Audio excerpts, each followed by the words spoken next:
Bonjour et bienvenue dans ce premier chapitre de physique-chimie qui traitera de la description de l'univers. Donc c'est un chapitre qui reprend des notions de collège et qui apporte aussi quelques notions de seconde. Donc on va commencer dans une première partie avec les unités de longueur. Donc je vais vous montrer un tableau pour expliquer un petit peu ce que je dis. Donc vous voyez que dans ce tableau il y a des notions que vous connaissez déjà normalement de kilo jusqu'à milli. Et il y a des nouvelles notions comme méga, giga, micro et nano. Donc si vous connaissez un petit peu l'informatique, vous savez déjà ce que c'est que les méga et giga, mais je vais quand même l'expliquer. Donc vous avez aussi une colonne multiplicateur, donc qui sont les puissances de 10, je vais expliquer ce que c'est. Donc une puissance de 10 en fait c'est le combien de fois on doit multiplier par 10 un nombre donné. Donc ça veut dire par exemple 3 fois 10 puissance 1 ça donne 30, 3 fois 10 puissance 2 ça donne 300, etc. Donc c'est à chaque fois combien de zéros on ajoute en gros.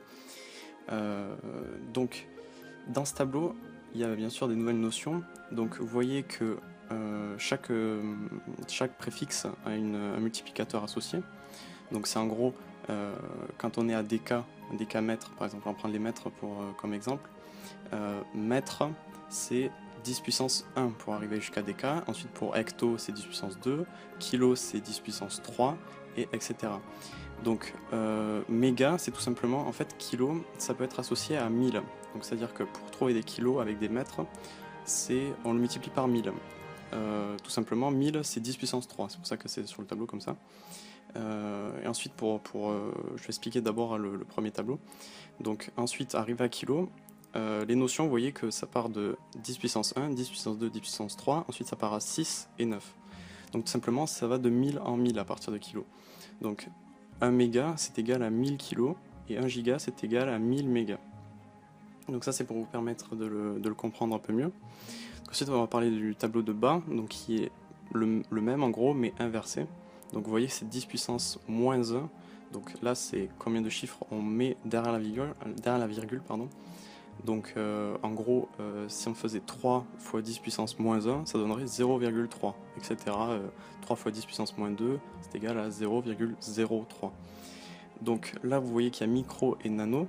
Donc c'est pareil que pour kilo et tout ça. Millimètre, c'est 0,001 mètre. Et micro, après, ça part de 3 en 3, enfin ça descend de 3 en 3 plutôt. Donc vous voyez, moins 3, moins 6, moins 9. Donc voilà, un petit moyen pour vous rappeler des symboles aussi, j'ai pas parlé des symboles, mais voilà. Méga, c'est M majuscule, important de le mettre en majuscule, sinon c'est millimètre. Giga, c'est G. Sinon ça peut être associé à gramme, bon bref. Et vous voyez qu'en bas, vous avez micro avec une lettre un petit peu bizarre.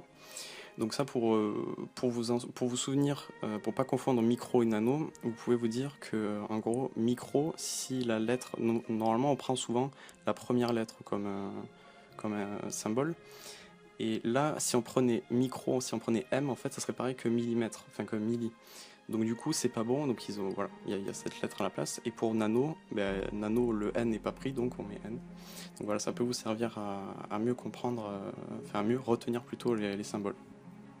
Donc on va passer à l'écriture scientifique. Alors l'écriture scientifique, c'est quelque chose qui va vous servir pendant toute la seconde, et même au-delà de la seconde, ça vous servira dans toute scolarité. C'est une notation universelle qui en gros s'écrit comme ça. Donc vous voyez qu'il y a un chiffre avant la virgule, donc c'est très important, il peut y avoir qu'un seul chiffre avant la virgule, à part les zéros, mais bon les zéros c'est pas important, et les zéros qui sont avant ce chiffre là. Et après les chiffres après la virgule, il n'y a pas de limite, donc on en met autant qu'on en a besoin. Ensuite on le multiplie à la puissance de 10 qu'on veut, donc par exemple là 6,38 fois 10 puissance 6, et bien sûr on ne peut pas oublier l'unité, par exemple en mètres, ça peut être ou dans n'importe quelle autre unité. Donc comment faire pour convertir en écriture scientifique? C'est simple, si vous avez par exemple 638, si vous avez par exemple le nombre 638, et bien pour le mettre en écriture scientifique, il vous suffit de décaler la virgule. Donc quand on décale vers la gauche, alors ça c'est un petit moyen mnémotechnique, quand on décale vers la gauche, on ajoute, et quand on décale vers la droite, je parle de la virgule, quand on décale vers la droite, on enlève. Donc là par exemple 638, on décale vers la gauche de 2 crans pour arriver à 6,38.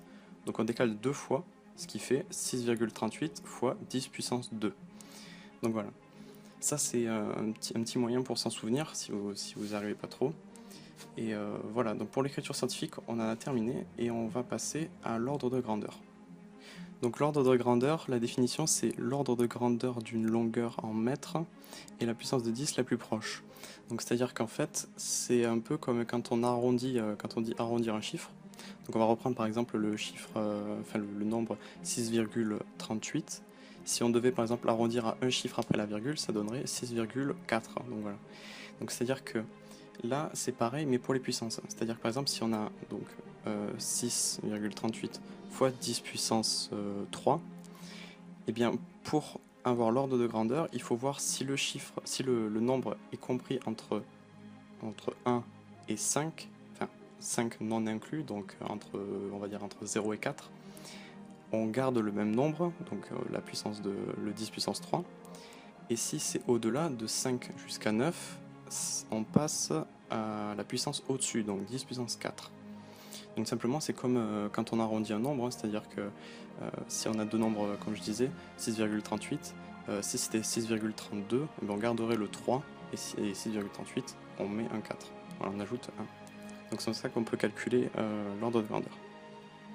Donc on va passer à la propagation de la lumière.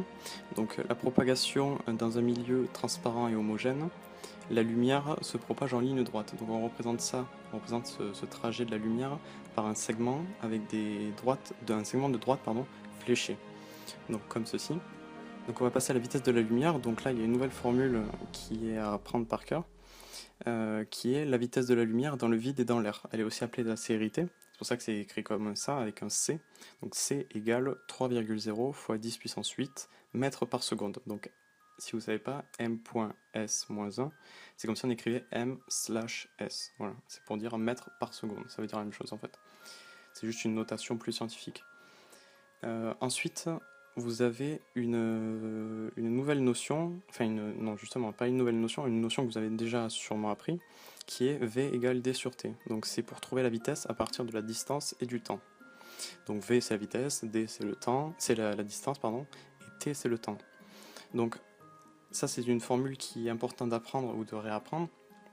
Donc ensuite il y a deux autres formules qui en ressortent, qui est pour trouver la distance, on fait vitesse fois temps, et pour trouver le temps, on fait la distance sur la vitesse. Donc il y a aussi une notion importante qu'on peut résumer par la phrase « voir loin, c'est voir dans le passé ». Donc c'est-à-dire qu'on sait que la lumière a une vitesse. Donc en fait, quand par exemple une galaxie émet une lumière, donc si par exemple, je dis n'importe quoi, mais une galaxie explose, la lumière, le temps qu'elle parcourt la distance jusqu'à la Terre, il va se passer un temps. Donc ça c'est pas l'année-lumière le temps, bon bref, on s'en fout.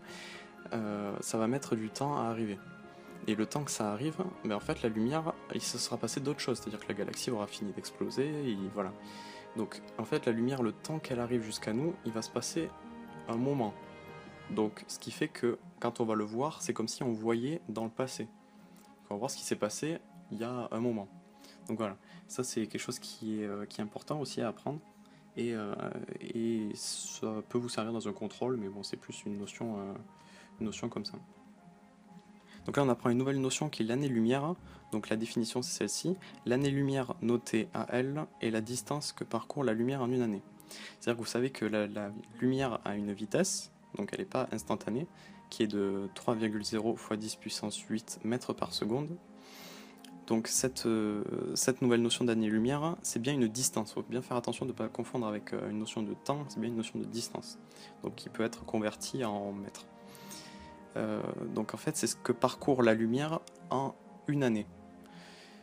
Donc pour les conversions, on peut vous demander par exemple des conversions d'année-lumière à kilomètre, ou de kilomètre à année-lumière. Donc pour ça, il faut faire un produit en croix comme ceci. Donc on prend une année-lumière égale, donc ça, une année-lumière est égale, alors ça on vous le donnera toujours, mais une année-lumière est égale à 9,46 fois 10 puissance 12 km. Donc ça normalement on vous le donnera toujours, c'est pas une notion à apprendre par cœur, mais dans le doute, si vous voulez être sûr, vous pouvez l'apprendre. Donc ensuite, pour convertir, on va prendre par exemple la distance Soleil et de la galaxie d'Andromède. Donc cette distance est de 2 fois 10 puissance 19 km. Donc vous faites il suffit de faire comme ça, un produit en croix, donc vous notez une année-lumière est égale à 9,46 fois 10 puissance 12 km, et ensuite en dessous vous mettez, moi j'ai l'habitude de mettre un point d'interrogation, année-lumière, vous pouvez laisser un espace vite, vous mettez année-lumière égale, et là vous mettez la distance que vous avez, donc là dans ce cas-là 2,10 puissance 19 km.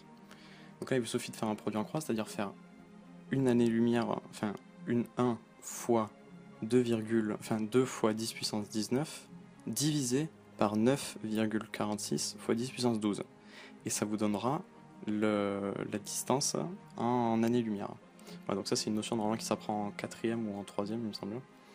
Donc voilà, ça c'est quelque chose qui va vous servir aussi, le produit en croix, ça va beaucoup vous servir en seconde. Et c'est important de bien le maîtriser parce que ça va vous servir même dans les chapitres qui vont suivre. Ça je vais le reprendre aussi, ces conversions. Donc ça c'est voilà. Si on vous demande par exemple, si on vous donne, il faut aussi arriver à analyser les exercices. Donc si par exemple on vous donne un exercice où on vous donne par exemple une vitesse et une distance, quand on vous demande le temps, ben vous savez que c'est la formule V égale D sur T. Voilà, quand on vous donne deux choses comme ça. Et sinon quand on vous demande une conversion d'années-lumière en kilomètres, ben vous savez qu'il faut faire le produit en croix. Donc voilà, c'est tout pour cette vidéo. Donc je cite mes sources dans la description. Vous pouvez vous aider, je me sers du site Cartable, je vous mettrai le lien dans la description, qui peut vous servir à faire des exercices, des applications, ou même reprendre le cours que je viens de donner. Alors c'est pas exactement le même qu'il y a sur le site, vu que là je me suis plutôt inspiré de mes cours à moi, mais ça peut vous servir pour les exercices. C'est un site qui est assez complet et qui peut vous permettre de progresser. En plus c'est assez intuitif, bon bref, vous verrez si ça vous intéresse. Vous avez le lien dans la description. Donc merci à tous pour cette première vidéo. Donc la prochaine vidéo de physique-chimie est la semaine prochaine, normalement si tout va bien. Et la prochaine vidéo sera bien sûr demain. Donc merci à tous d'avoir regardé cette vidéo, j'espère qu'elle vous aura servi et à la prochaine.